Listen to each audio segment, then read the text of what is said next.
Today I've been watching an 80s adventure movie plucked straight out of the mind of Terry Gilliam, who is an author and he's very out there and very colourful and got some very interesting ideas. And so we're going to see if this adventure film is still worth the ride. Oh mate, what is that smell? Is that you? Oh bro, what is that?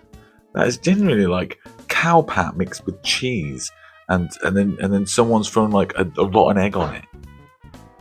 It's your new perfume, it's your new cologne, is it? Oh my god, that is potent, brother.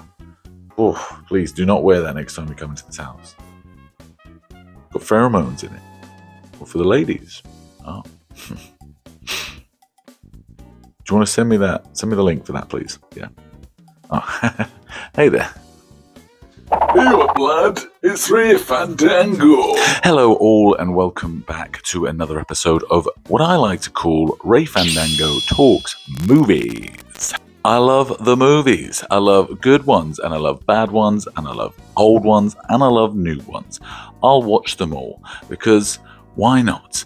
We've only got a finite amount of time on this planet and I want to watch it staring at a screen, okay? Fuck you, Mum. Fuck you, Dad. If you like movies, you've come to the right place. So come on in, sit down, relax, unbuckle that belt, maybe order yourself a pizza. This one is one I've heard about before, but I've never actually watched it growing up, and I'm quite glad because I actually think I'm appreciating it more as an adult than I would as a kid. I mean, it only goes to show what they were showing people back in the 80s, and especially kids. Like, I love it. It's a great time. Right then, folks, I hope you're ready. Let's dive on in. Let's stop wasting time because this is what we came to see.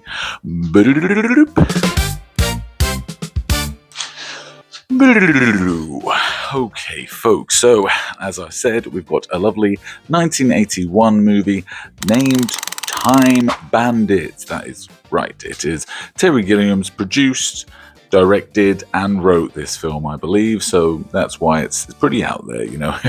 I have caught glimpses of Brazil, but I really want to rewatch that one. I may put it up on here again.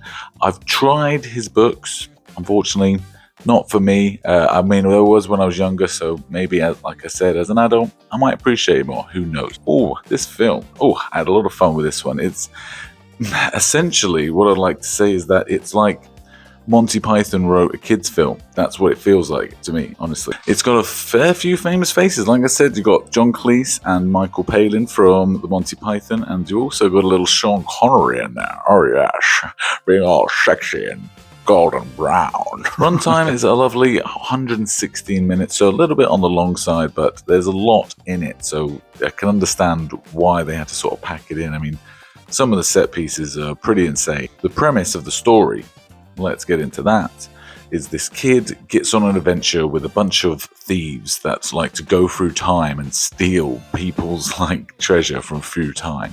And all the while they get hunted by this sorcerer that wants the map, which is allowing them to sort of time travel. Even the premise itself is wild. I mean, the way they pick up the kid is just out of nowhere. They get dropped in the wrong place and they're like, right, come on kid, yeah, come on with us. And away he goes. I mean, he hates his own life anyway, so why not go for the ride? And boy, does he have an adventure. And like I said, John Cleese is in it and he honestly steals the show as Robin Hood and his merry men, shall I say, all thick.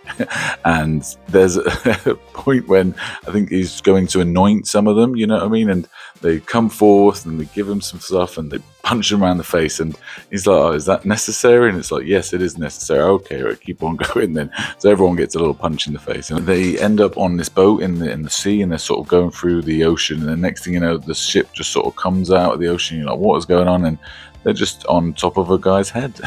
Like this big bowling car, just like giant, just comes like wobbling out of the sea while he's got this ship on his head. And I thought that was great bit of imagery there. Then at the end they've got the sorcerer, you know, there's a big climax where the sorcerer's trying to take their map off them, and the cowboys they wrap him up in rope, and then he just starts spinning them around, and then a carousel comes out of his head, and then a knife comes out of that, and that cuts the rope. I mean, I was just sat there blinking like, what is going on? This is incredible. You know, really got to suspend disbelief.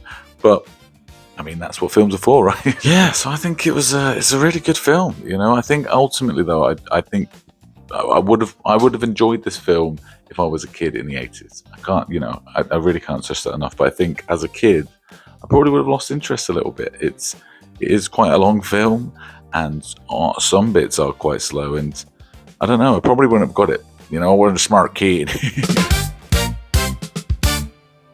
So if you've not watched it, I would say give it a little watch. You'll have yourself a good time, especially, like I say, if you do like Monty Python, because it's just flitted all the way through this. And this is a really great bit of British cinema, I really got to say. And I'm so gutted that it's taken this long to watch it, if I'm honest.